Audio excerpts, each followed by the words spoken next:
Hello and welcome back to our deep dive into The Richest Man in Babylon by George Clason. Y'all, let me tell you, next week I'm going to do better because at least that's going to be my intention to do better because look, my pages are literally coming out. I've read this book so much. Absolutely, hands down, one of my favorite personal finance, personal development, and personal finance books. And I read it so much, it's showing its wear and tear. But I need to get a better copy for when I read because I don't want my pages falling out as I read the book and as we discuss it. So let's dive in to the sixth cure for a lean purse. It is ensure future income. The life of every man proceedeth from his childhood to his old age. This is the path of life, and no man may deviate from it unless the gods call him prematurely to the world beyond. Therefore do I say that it behooves a man to make preparation for a suitable income in the days to come. So let me just jump in and say this real quick, and then I'll just finish reading the this particular section, excuse me, and give my official thoughts after that.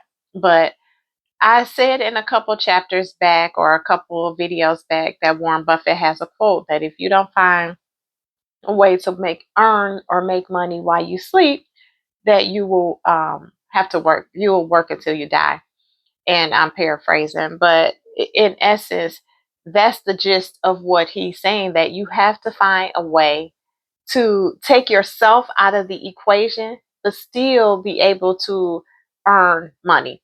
And that's the goal that we all should be able to get to, getting to the place where we leverage our time, our talent, our resources in order to ensure a future income that doesn't require our hard work, our effort, our continuous input day in and day out.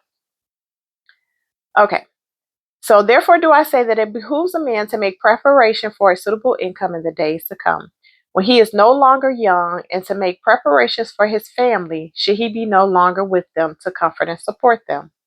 Another way you could do that is by life insurance, but I'll finish.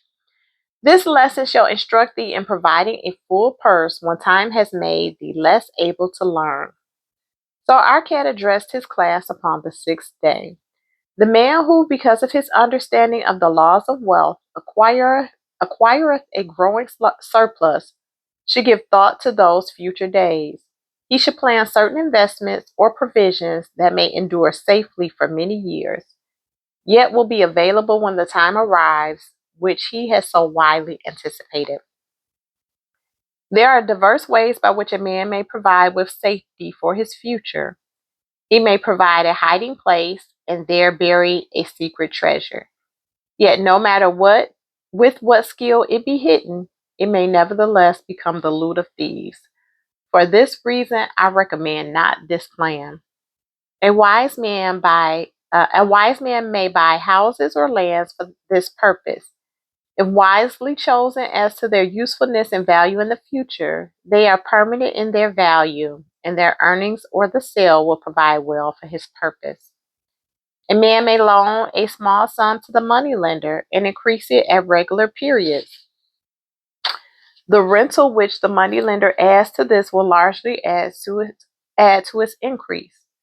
I do know a sandal maker named Ansan, who explained to me not so long ago that each week for 8 years he had deposited with his moneylender 2 pieces of silver. The moneylender had but recently given him an accounting over which he greatly rejoiced. The total of his small deposits with their rental as the customary rate of 1/4 their value for each 4 years had now become 1,040 pieces of silver.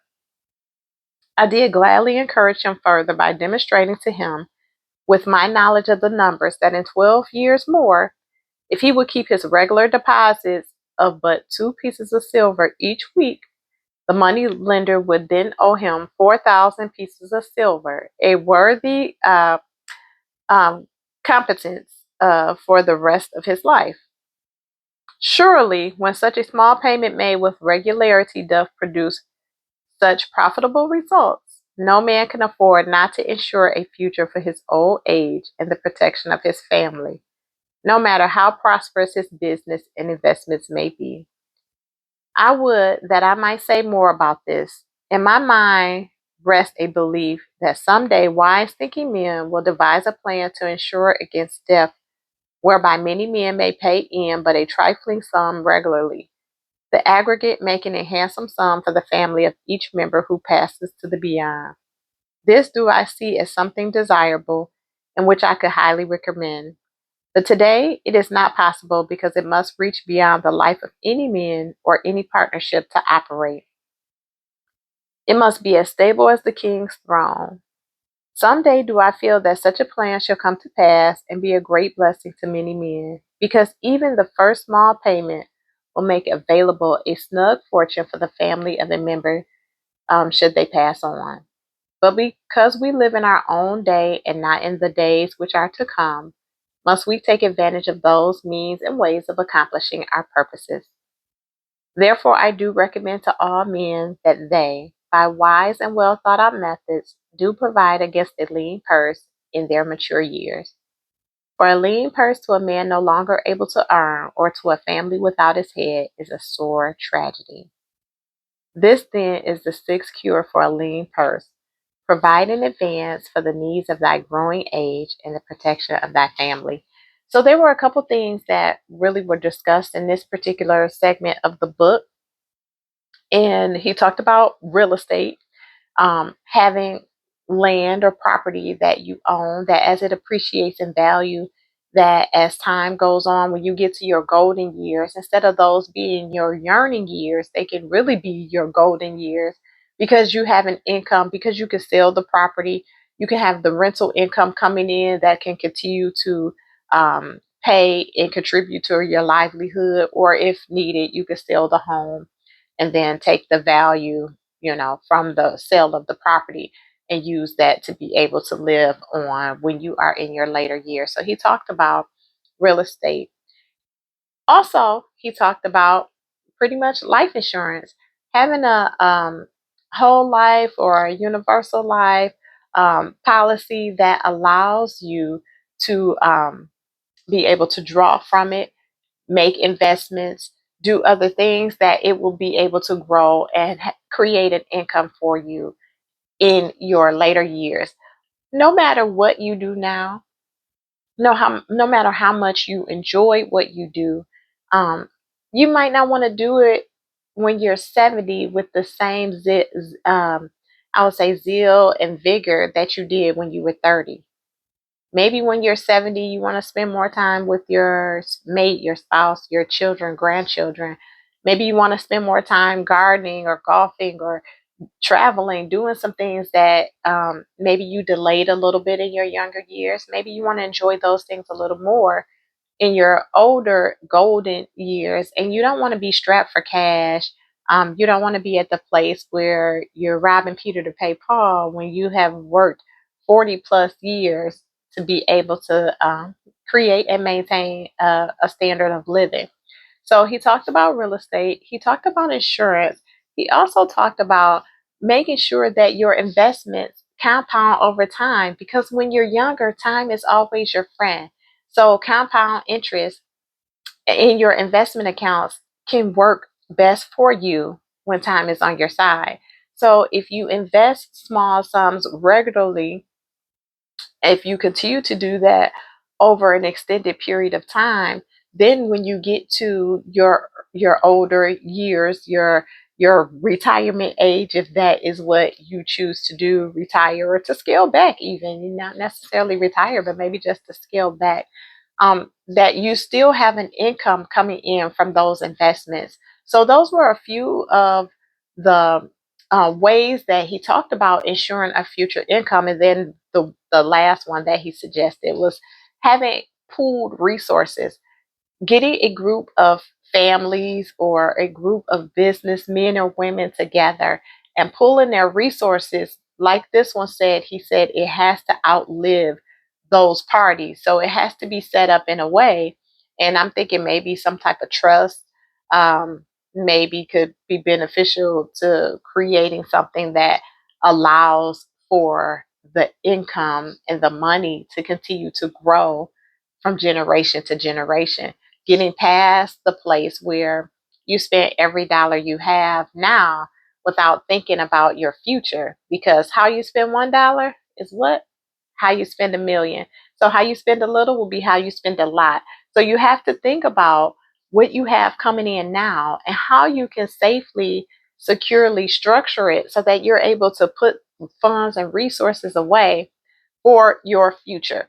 If not your future, if you're called to the other side prematurely or before you even get to the state where you can enjoy it, that it then creates a path for your children, your children's children to continue to be able to live, to continue to be able to do the things that they need to do, continue to be able to enjoy a beautiful, blessed life, even in your absence. Because one thing we don't want to do is we don't want to leave our families with financial stress and strain and pressure once you move on to the other side, right? We know one thing's for sure, two things for certain, that we all will not get out of here alive, right?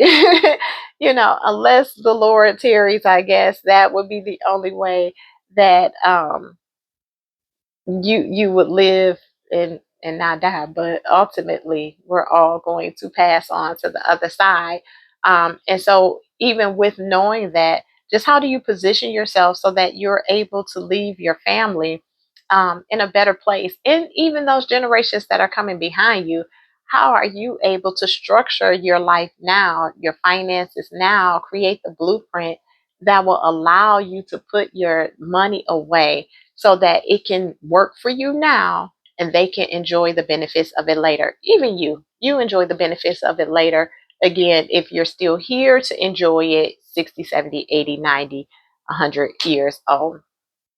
So I just want to jump on and share that with you all today. This is the sixth cure for a lean purse. It is ensure a future income.